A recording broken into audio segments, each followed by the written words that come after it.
Okay, this is not the rule of gravity. I know this is like sort of simplifying it, but we know that gravity is kind of like what goes up must come down. Okay, everyone knows it. What if I had a pebble and I dropped a pebble into water, a cup of water or a lake? Is it going to float or is it going to sink? Sink. We know it's going to sink. What if I put a cruise ship into the ocean? Is it going to float or sink? Float. How is something... what did someone say? The Titanic. Okay. All right, yes. And I know you're going to say that, and I knew that someone might be going, well, what about helium? Helium defies gravity. Well, I don't know anything about helium. I don't know. Someone can tell me. But I do know that once the helium runs out of its heliumness, then the balloon falls. So the reason that a cruise ship, besides the Titanic, can float and a pebble sinks is because a guy named, well, it's not because of, but a guy named Archimedes, who lived around 200 BC, he worked out, and he didn't invent, but he worked out that there was a formula, that it was the mass of an object with the gravitational force of it in relation to the water displacement, like the amount of water it displaced determined its buoyancy. He worked that out. And now if we build a boat according to that formula, it will float every time. It's just a principle, and it applies to everyone. No matter who you are, no matter what you believe, no matter what hemisphere you live in, no matter what generation you come from, this has applied for all of time. And thank goodness, because otherwise there would be a lot of dads throughout all of time who've tossed their kids into the air, trusting that they're going to come down. Thank goodness they do every time, otherwise we'd have lots of orbiting children floating up into space. All right. So, there's another principle that we're going to talk about. And this one was not first put into writing by a scientist. He was a guy who lived and wrote this down on paper in around 60-something AD. And some people would know him as, he was actually an ex-soldier kind of guy. Some people would know him as the Apostle Paul. And here's the interesting thing about this principle.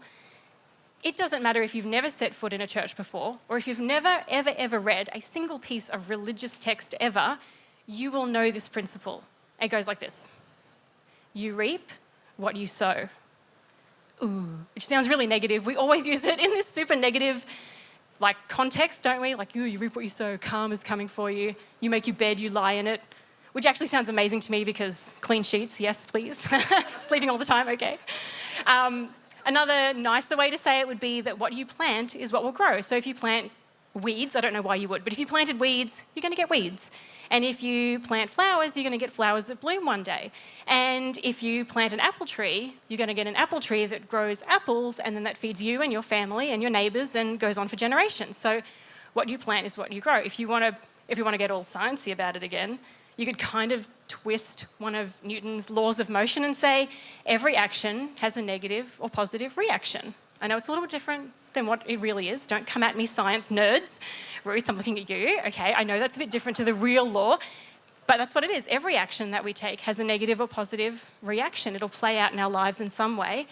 The interesting thing about this principle, compared to gravity and Archimedes' law of water displacement, is that the results of our actions can be later, and they're often greater. They're disproportionate, they're bigger. It can be immensely more rewarding than we ever expected, or we can find ourselves in circumstances where we're going, how did I get here? What did I do? Because something that I've done is now coming back to bite me in the bum. Because the thing is with gravity, like the ball drops instantly. When a plane flies through the sky and its engines bust, you don't come out a year later going, did that plane ever start to fall? No, it hits the ground in minutes. The Titanic sank in hours. So this can be a long-term result of the actions that we take. And it's not good or bad. It's just the way that it is. And this is the interesting thing about what Paul said when he wrote this nearly 2,000 years ago. It's that we still say it today in its exact original context. Like, I don't know about you, I'm not an agriculturalist. I don't know too many farmers. And yet we still say this, everybody does, all around the world, in its same form about sowing, reaping, harvest.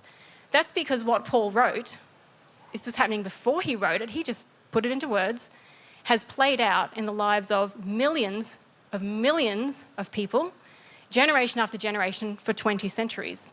And it applies to us too. So we don't get away out of it, like it just is. The things that we do are going to have consequences, and they're going to be later, and they're going to be a little bit greater. So therefore, we do have to be a little bit responsible for what we do. We do have to be able to look back and say, what did I do that set this path in motion if it's something that you're not happy with in your life? So that's what we're going to kind of look at today. So last week we had, I always go to say Andrew Perkins. Who is Andrew Perkins? Is he a swimmer? I don't even know. Jason, what is he? Kieran Perkins. Oh, I don't even know now. Jason Perkins was here last week and he introduced this series. And this is the question that we're asking. And I'm going to get you to read this out with me because this is what he did. And I understand now why he did this. This is our question for this series. Read it out with me. 1, 2, 3. Are you being responsible for your life? What's the missing word? Really? So actually, if we put this word up, this is how you're supposed to say it, okay? Are you being responsible for your life? Big pause. Really? Like really? If we're being honest, if we take away the excuses, are we really being responsible for a lot of the areas of our life?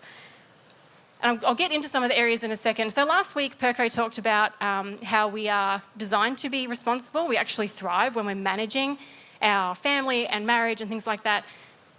And also that when we're being irresponsible, we tend to blame and find excuses for why maybe we're in a situation that we don't like being in. And I was really interested to hear that because I grew up in a blamey family. I remember when I first started coming to this building and I sat in on some Sunday mornings, after a while I was like, well, God, if you're so great, why am I in this job I really don't like? Why am I in this relationship that's kind of toxic? And it took me a little while, but eventually I worked out that just like God's not saying sink, sink, float, float, float, the principle just is, he's also not there going blessings upon you and you and you, punish, punish, punish, bless, bless. It just is. Sometimes we do stuff that has a consequence later. And I worked that out and I was like, I got to get out of this relationship. Oh, there we go. That's better. Okay, so here's some areas that we can think about that we need to just recognize. Now this, I need to clarify, this is not about self-blaming and shaming and getting stuck in a rut. It's kind of what Kev was talking about. This is not about feeling incredible remorse and getting stuck in that and then striving to get your way out of it. This is just us being honest with ourselves and seeing areas where we need to do some work. So it could be things like family, marriage, job, so your profession, things like that, finances. We could do a whole morning just on finances, school, personal growth, spiritual growth, and there's a ton more. Your free time, your hobbies. There's so many areas that are just part of day-to-day life. How are you managing those? Are you in a good situation? Are you feeling the rewards of it? Are you living in your later or greater? Or is maybe things just not great? And maybe we need to have a look at that and have a think about it. Are we being responsible? So if we go back to Paul, so Paul, he first used that phrase, you reap what you sow, in a letter that he wrote to some people in Galatia. So Paul travelled around a ton because he just went around telling lots of people about Jesus. Churches sprung up everywhere that he went. He couldn't be everywhere at once, so he wrote letters. And in one of these letters that he wrote to the people of Galatia, which today is a part of Turkey, he wrote a little bit about responsibility, and that's where this phrase is, this phrase that has lived on for 2,000 years. And so we're going to have a look at this. I will explain each sentence as we go, because we are dropping into the middle of his letter. So to give context, I'll go through it. So here's what he's saying about responsibility. He says, if anyone thinks they're something when they're not, they deceive themselves. So if you're comparing yourself to someone else and you find yourself either better than or worse than someone else, we create kind of a false reality. So I might look at someone and say, well, my marriage isn't great, but at least it's not as bad as theirs. Theirs is going down the gurgler. I'm okay. We're all right. So we're not taking responsibility for our marriage because we're thinking, oh, well, someone else is worse off. And another thing would be if I looked at someone and said, well, maybe I would have more money if I'd had all the opportunities of that person, or if I was as slick as them or as good looking as them. That's why I'm in this financial situation. So I'm deceiving myself, I'm lying to myself, I'm creating a false reality, and I'm not being honest with myself. That's what he's saying.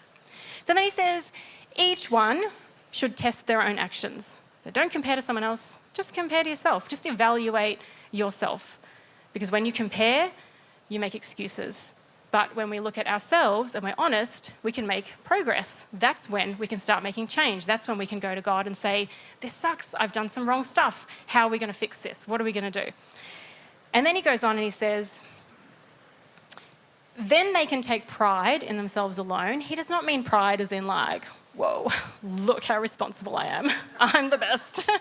He's saying you can feel good about it. You'll feel content. They can take pride in themselves alone without comparing themselves to someone else, because we don't want to do that. For each one should carry their own load. So our responsibility is our responsibility. Kev said this before. Your marriage is not your wife's or husband's responsibility, is it? It's two people's responsibility. So each one should carry their own part, carry their own load. And then he says this, and I really love this one. He says, do not be deceived. God cannot be mocked. And I got from that I'm going to use the word mocked a lot more in my life, because that is an awesome word. I'm going to say it a lot with my kids. Don't you mock me, young man. It's just so powerful. I love it. So he's saying, don't be fooled. God can't be fooled. So we can hide behind our excuses, but God, he knows it. So if we're honest with ourselves, then we're kind of being honest with God as well. He knows it all already. And he's very likely not looking at you and going, oh, I know you spent all that money on stuff that you didn't need, and now you've got a family and you're on one income and you've got no money. Man, that's tough. Economy. That economy's to blame, right? We say that to ourselves, but God would say, well, come on, let's have a look at what's really going on here, and how are we going to fix this? What are we going to do from this point on? And then he puts a pin in it with this very last awesome statement. Paul says, a man reaps what he sows. Not some people, not the people who believe in God are okay, they get a pass. He just says everyone does. So I'm going to pause here for a second and tell you a little story. I'm fully aware that this story is going to make me sound like I think I'm the most awesome person in the world and the most responsible. I promise that's not my intention. I'm telling this story because it just is a great example of what I've been talking about. And I say it with a lot of gratitude. Okay, so my husband and I have been married for 20 years. And for the first few years of our marriage together, like 10 or so, we travelled in a band and we went around all places playing at schools and youth groups and churches and things like that, and just really going out to encourage people. We travelled Australia and we got to live in America for a time. And then when we were, I think I was 28, he was 29, it was time to come home, and we came home carrying 2 suitcases of clothes, a 4-month-old baby, and nothing else. Like, we didn't own a thing. We had nothing. And we came back, we had a little bit of savings because we had worked other jobs doing graphic design and stuff on the side. So we had a tiny bit of savings, but not even enough to really be able to say, let's go get a place to stay or anything. Like, we couldn't afford anything. We lived with my parents for the first year. And that's always hard, by the way, when you come back with a baby and you have to live back with your parents. It is like, oh. So it was really tough. And I spent the first year or year and a half being kind of angry, and I felt like a victim of our circumstances, because, here we were near our 30s and starting our life basically from scratch. And I was doing a lot of comparing to everyone around me, and this wasn't anyone's fault. It was me. I was doing exactly what Paul's talking about. I compared, and I looked at people who had been working now, same age as me, but they'd been working for 8, 10 years, whatever, and they had great jobs. They'd been promoted multiple times. Some of them were getting 6-figure incomes. We could barely make $60 a week. We were starting from nothing. And then I looked at other people, and they had been married the same amount of time as us, and they'd bought a house in Robina a few years earlier for $200,000 or something like that. I know. But the funny thing is that even then, where the prices had gotten to was absolutely unachievable for us. Like, not even close. No lender would ever look at us twice, because we were the worst risk ever. And we had nothing to give them. And what I really, really wanted more than anything was a home for our family. And part of it was strategic. I am a financially minded person, so I thought if we buy now, we've got time to pay it off before we retire. Like, that's how my brain thinks. That's why I'm so stressed, because I think about, like, I'm stressing for, like, the next 40 years of my life that's to come. But that's what I really wanted. I just wanted a home for our family, and that's what I found the hardest. And I went through a lot of blame and a lot of excuses. And then eventually I got to a point where I did exactly what Paul said.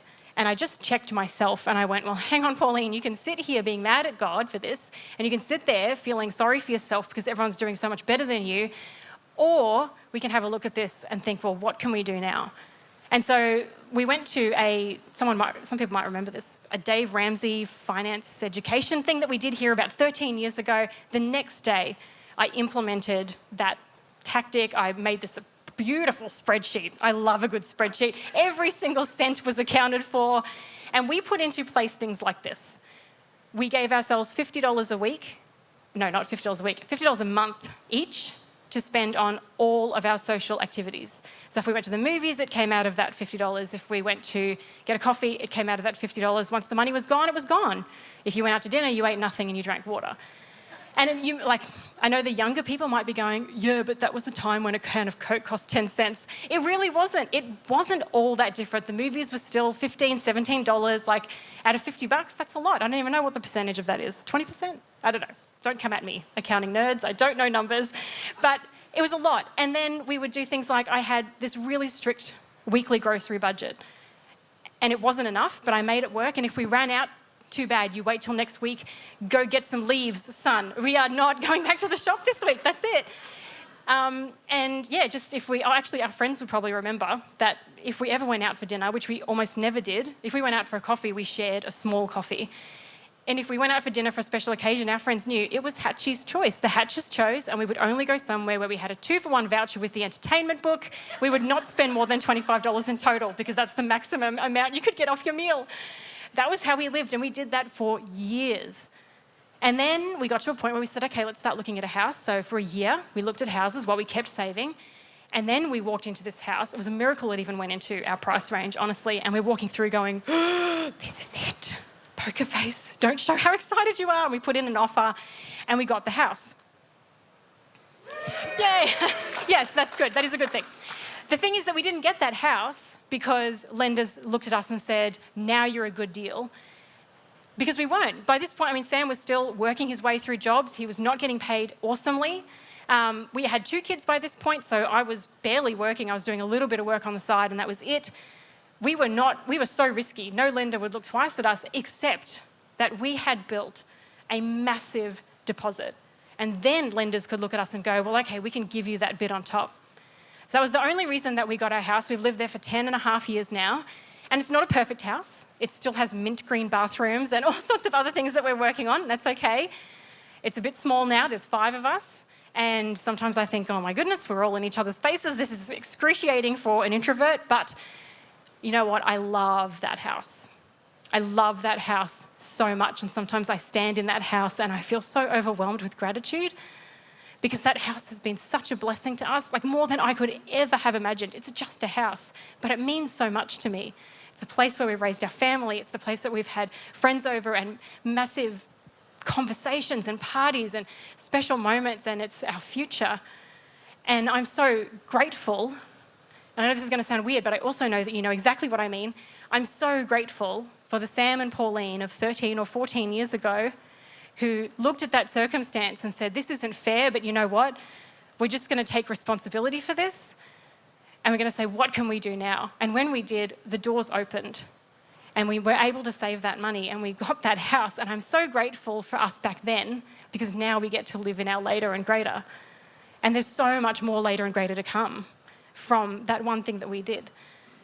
And it wasn't like we took control and went, we're going to fix this. Like we absolutely did it. Like Pastor Kev said, we absolutely did it by asking God over and over again and saying, I'm just going to give you all these yucky emotions and I'm just going to say, we're going to step into this with absolute certainty that God can make this happen. And he absolutely did. So where we are today, sometimes if you're in awesome circumstances, great. Maybe that's happened because you took responsibility and you did some things that have led to this awesomeness. And maybe you might be in circumstances where you think, this is not great. We don't have enough money, or I have an addiction, or whatever. Our marriage is not great. If that's the case, maybe it happened because of actions that you took, because the principle applies to everybody.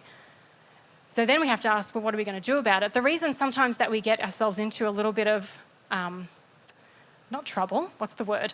The reason we get ourselves into these circumstances is sometimes because we forget that the later is coming. Like we make decisions now thinking feels good now, or I can't be bothered right now.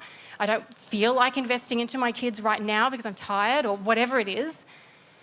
We forget that later is coming. It's why we go to the gym 5 times in January thinking I am going to get some abs, and then it doesn't happen because it takes months to get abs, and so we quit. And later is why we don't really take care of ourselves and our bodies when we're younger, because we think chronic illness, that's for old people. I can worry about that later. I'm 25. And later is why we get out our credit card and we keep buying stuff that maybe we don't need, because we forget that one day we might have a family and one income. We might need a little bit of buffer because that's so far in the future. We don't need that. So greater is why, though, we stick with it. And I want to make a point as well that sometimes we can envy what we perceive as irresponsible behaviour on other people's part. So social media is just the worst for this. We see people out looking like they're living their best life, and you're at home on a Friday night studying because you want to be a nurse, and you're like, oh man. You're playing board games with your kids because you want to sew into them, and your friends are off doing something else, and you think, man, they're being so irresponsible. Look what they're doing. They're just doing all this stuff, and I'm here being good and sticking with it and doing God's work. But the later is coming for everyone, and your reward might be amazing, and I don't know what's going to happen to them. It doesn't even matter because we don't compare, right? You just do your thing now, and the later is coming, and I hope that it's an awesome reward for you. So we're going to do a little bit of a how-to with this. Actually realising I'm going to need a hand. Sam, can you come up and not be distracting? And just, I'm asking the most extroverted person in the world to not be distracted. Okay, so hold this. Yeah, see? Nah. No, why did you take that out? Oh my goodness. Please hold. Does it work? Yes, it works. Wait. Oh, here we go. Okay. See, that's the consequence of actions right there. That's an immediate consequence. So yeah, try not to hold that pink bit. Okay, so let's go to imagine that this is our wheel or pie graph of responsibility. So if we look at all these different areas of our life and we think, what responsibility do I have for my family and the relationships, for my friends, for my job, with my finances, all these different areas of responsibilities that we have just as people who live in the world. We look at that and we can start to say, okay, how much of this is my responsibility? How much of this might be happening because if there's stuff that's not right, how much is happening because maybe I dropped the ball somewhere along the line and now some circumstances aren't great. So for example, okay, just so you're in school and you're failing science, not based on real experience. Okay, so you're failing science and you might say, well, it's my teacher's fault. She's a rubbish teacher and my friends distract me all the time and I don't know, my family's so noisy that I just can't study, so I don't even try. Why try? Well, okay, how much of your education is your responsibility? Maybe it's not just everybody else's fault that you're failing. And maybe there's a little bit of that that's actually, well, I could take responsibility for that. And I could talk to my teacher and I could ask my family to be a bit quieter, rather than just immediately going, well, excuse, I can't study. And what about if you have a job that you really hate? Now, I have been in this situation. I can tell you that when you are miserable in your job, you go home and you spew misery on everyone, right? Because it's really hard. If you really don't love what you're doing, you are not a happy person in any way. So whose responsibility is it